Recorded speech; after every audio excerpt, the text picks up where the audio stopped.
Greetings, kindred friend. Let us spend a quiet moment right now. Imagine an early morning, when the first streak of sunlight gently rests on the windowsill and the warm cup of tea in your hands is still giving off faint steam. The world out there seems to have slowed down since the day you left the hustle and bustle of work. But inside your chest, why is everything so agitated? Why is it that when life becomes quietest, the mind often chooses this moment to become the noisiest? Many of us, when crossing the threshold of age 60, often lie down with a silent anxiety. Why can I no longer focus like before?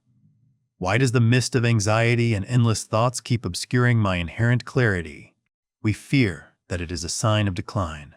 However, dear friend, Buddhist wisdom gifts you a completely different liberating truth.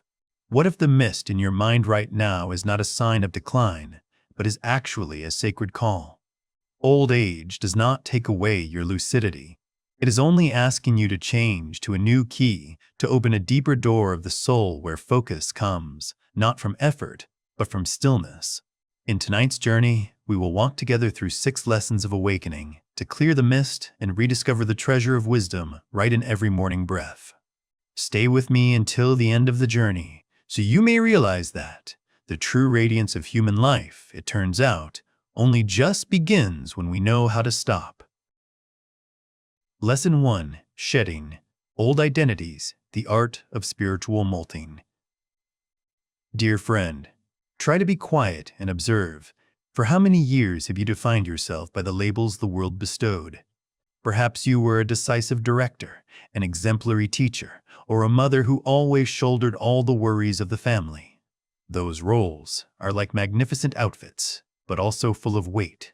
The silent tragedy of many people after age 60 is that when the social platform has receded, they still try to cling to that old outfit.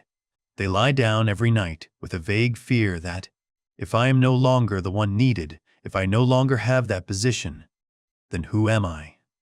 In the wisdom of the Buddha, there is a liberating concept called non-self. He taught that our being is not a rigid rock, but an ever-flowing river. Suffering arises when we try to frame that river into an old bottle of the past. I want to tell you about Robert, a talented former lawyer in Boston, whom I had the fate to accompany. After retiring, Robert fell into a deep pit of emptiness. He still wore expensive suits to sit and drink coffee alone, and his heart tightened every time someone asked him, "What do you do for a living?" Robert felt he was declining because he had completely identified himself with the business card he had handed out for 40 years. Until one afternoon, sitting quietly under an ancient pine tree, Robert saw a snake silently shedding its skin. He observed that the snake did not suffer or regret leaving behind the dry, ruffled skin. On the contrary, it patiently slithered out to put on a new, softer, and more vibrant coat. The old skin had completed its mission of protecting the snake in the past. But now, it was just a burden hindering growth. Robert awoke to realize his lawyer's skin had also finished its mission. Keeping it only made his soul more cramped. Robert bravely began to take down the certificates of merit on the wall. He stopped saying the sentence, "I used to be," and began to focus on the sentence, "I am becoming." He learned how to gaze at a flower, learned how to listen to birds singing without needing to analyze or judge. Robert realized he had not lost himself at all. He was just finding a deeper being, unbound by titles. Tonight, I invite you to perform a silent revolution for your soul. Ask yourself, what outdated role am I holding on to? Is the thought I am too old to start over truly mine, or just a layer of dead skin that needs shedding? It is time you liberate yourself from the prison of prejudices. You are not a retired job title, not old mistakes, nor the wrinkles on your face. Take a deep breath and whisper this powerful affirmation. I am becoming, not declining. With every passing day, the universe takes nothing from you, but is only reminding you to peel off what is no longer suitable, so the light inside can shine most radiantly. Sleep in the lightness of someone who has dared to let go of identities, to truly become a free existence. Lesson 2. Shedding. The burden of yesterday. Emptying the cup of the soul. Dear friend, after more than 60 years of life, our minds are like a giant archive. Do you ever wake up in a quiet room, but inside your chest feel heavy with unfinished conversations, unsolved anxieties, or regrets that just last night were still lingering? We have the habit of entering a new day by carrying the entire ruins of the old day. In the wisdom of awakening, the morning is exactly the opportunity for you to perform the ritual of emptying the cup. The Buddha taught that, as long as the cup is full, you will not be able to receive any more pure drops of water of the present. Imagine your soul as a meditative garden. Last night, the winds of impermanence dropped onto the ground. How many dry leaves of sorrow and unfinished plans? If this morning you do not hold the broom of mindfulness to sweep them away, you will never be able to see the tender green grass silently stretching under the sun. Tonight, I invite you to gift yourself a tolerant affirmation. I allow myself to start over once more. Tomorrow morning upon waking, before the mind has time to touch the old messes, whisper, "Today is a completely new day." Shedding yesterday is not escaping responsibility, but a wise surrender to the flow of time. When you no longer try to fix what is past, your nervous system will receive an ultimate signal of liberation. Engrave this truth. Clarity can only bloom when yesterday no longer holds you back. Do not let your soul have to shoulder the whole world of the old day on tired shoulders. Let yesterday rest in peace, so your eyes can purely receive the only light existing right now. Lesson 3. The Rhythm of Slowness, when the body becomes a teacher. Do you ever feel a bit troubled when realizing your body seems to be slowing down? Joints are no longer flexible. Steps begin to be more cautious. The world out there always worships speed, and we unintentionally view the slowness of old age as a sad decline. But dear friend, under the lens of Buddhist wisdom, the natural slowing down of the body is not a flaw. It is a privilege, a sacred call for your mind to catch up with your physical body. Most of the mind's agitation arises because we are doing one thing, but thinking about another. We brush our teeth, but the mind is out on the street. We walk, but the heart is entangled with calculations. Tonight, I want to gift you a key to turn slowness into the power of clarity. Turn your first 5 movements of the day into a ritual of awakening. Tomorrow morning, when you just leave the warm blanket, do not rush to plunge into the hurried pace of life. Perform the first 5 movements very slowly, very clearly, and use the noting technique of Zen masters. Stretching. When you raise your arms, whisper, "Stretching."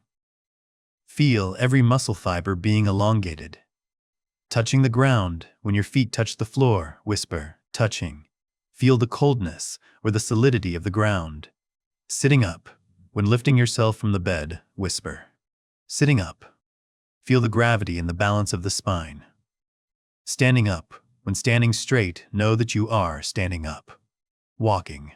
And on the first step, whisper, "Walking." When you name each action and perform them consciously, you are mending the bridge between body and mind that has been divided for so long. You are no longer a brain running overloaded in a tired body. You become a complete presence. You will be amazed to realize that, when you allow the body to slow down proactively, the mist of the mind will automatically dissipate. You do not need to try to focus. Lucidity will automatically bloom when you stop chasing away the present with haste. Understand and love this physical friend. It is not betraying you with slowness. It is teaching you how to truly live. Engrave this truth. When the body slows consciously, the mind naturally clears. Tonight, sleep in the belief that every small movement of yours tomorrow is an opportunity to touch eternity right in the midst of daily life. Lesson 4. The Compass of Consciousness, Setting a Single Intention. Do you ever wake up and immediately feel overwhelmed by an army of thoughts rushing in? Even though life after retirement seems quieter, our minds still keep old habits.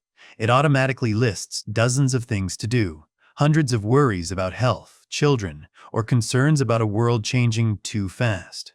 We find ourselves exhausted even before stepping out of bed, because the mind has run a marathon since before dawn.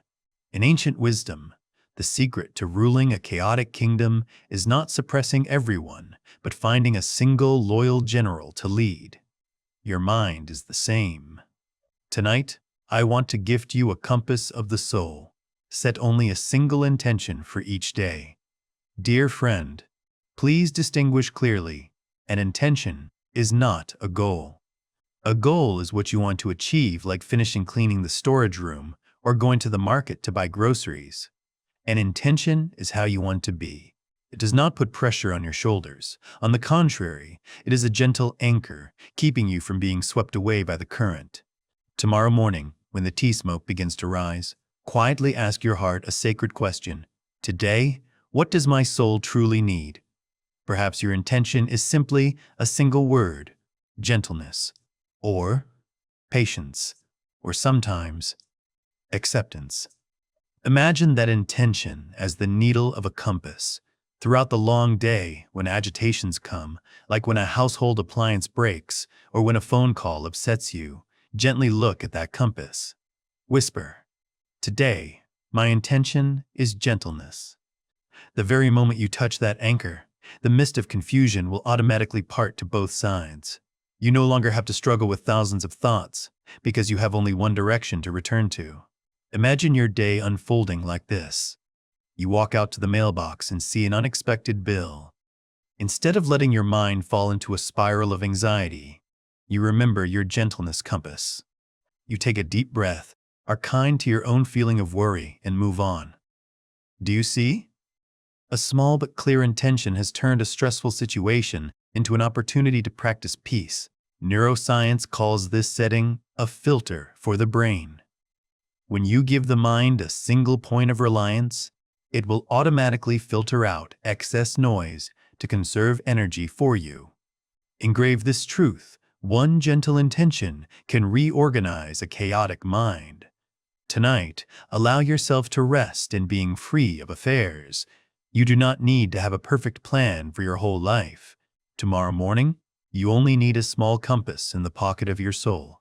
Trust that, when the direction is clear, the path will naturally become clear and expansive. Lesson 5. Honoring wisdom when depth replaces speed. Dear friend, the world out there seems to only honor what is new, fast, and productive. We grew up in a hurried pace of life, where success is measured by the speed of leading. When crossing age 60, many of us fall into a silent complex.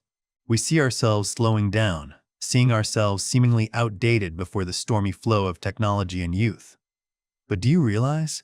When a river flows near to the sea, it no longer roars like when in the Highland Rapids. It becomes vast, still, and profounder than ever. In Buddhist wisdom, this is exactly the stage of ripening. You are not an old item gradually fading. You are a living scripture, a treasure trove of wisdom that has been refined through tens of thousands of hours of joy, anger, love, and hate. It is time you stop looking at what you lose in strength and begin to honor what you have gained in soul. I want to tell you the story of Mr. Elias, a retired captain whom I once had the fate to converse with on the coast of Maine. Elias no longer had enough strength to climb the mast or steer the ship through fierce storms like in his youth. His hands now trembled, his steps were heavy. Elias told me that, initially, he suffered a lot seeing himself useless. But then one night, watching young sailors fumbling in strange waters, Elias realized his true power. He didn't need muscular strength, he just needed to sit still in one place, look at the position of the stars, and feel the wind direction with his wrinkled skin. He knew exactly where the ship needed to go. The young had speed, but Elias had the map. Dear friend, your life is exactly that map. The wrinkles at the corners of your eyes are not signs of senility. They are sacred records of times you laughed until you cried and times you bravely walked through pain. Tonight, I invite you to perform a ritual of self-respect. Instead of remembering judgments about what happened, only contemplate the lesson it bestowed. Do not remember the loss. Remember the resilience that helped you overcome it. Do not remember the brokenness. Remember the ability to heal that you learned. Whisper to your heart, I am a wealthy soul. My wisdom is stronger than the fading of speed. True clarity does not come from reading 1,000 books. It comes from having truly lived. When you know how to smile tolerantly at the mistakes of the youth, when you can sit still to listen to someone suffering without rushing to give advice, that is exactly when the most radiant light of wisdom is shining from you. Tonight, allow yourself to rest in the silent pride of a traveler who has gone far enough to understand the human world. You are not left behind. You are just standing at a peak of awareness where stillness is worth more than 10,000 words, and your presence is exactly a soothing gift to the whole world. Lesson 6. The Sanctuary of Stillness, when clarity finds its own way. Do you ever listen to the sound of silence in your house at 5 a.m.? That is not emptiness. That is a full and tolerant presence. After 60 years of rushing amidst the noises of responsibility and expectation, old age gifts you a sacred privilege, the right to be free of affairs, the right to sit still without having to explain or prove anything to the world. Many mistakenly believe that to have clarity, they must strive to meditate for a very long time, must struggle to extinguish all thoughts. But Buddhist wisdom teaches us another art, the art of non-interference.